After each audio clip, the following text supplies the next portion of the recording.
কেন্দ্রীয় বাহিনীর বিরুদ্ধে সরব হলেন শোভনদেব চট্টোপাধ্যায়। খড়দায় কেন্দ্রীয় বাহিনীর বিরুদ্ধে তিনি সরব হয়েছেন। ভোটারদের প্রভাবিত করার অভিযোগ তার। বাহিনীর বিরুদ্ধে বিজেপির হয়ে কাজ করার অভিযোগ। পাল্টা জবাব বিজেপির রাজ্য সভাপতি সুকান্ত মজুমদারের।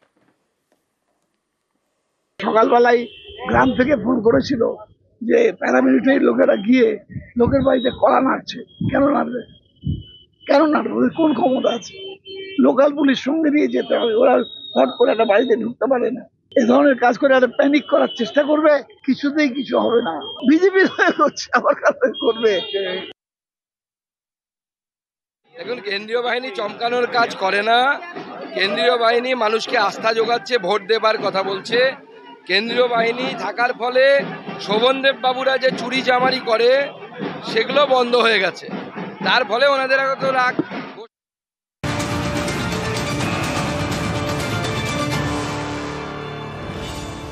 ভাঙড়ে আরাবুলের ঘনিষ্ঠ নেতা, তাকে গ্রেপ্তার করা হলো। ঘনিষ্ঠ নেতা ইব্রাহিম মোল্লা। ভোটের মুখে ভাঙড়ে গ্রেপ্তার আরো এক তৃণমূল কংগ্রেসের নেতা।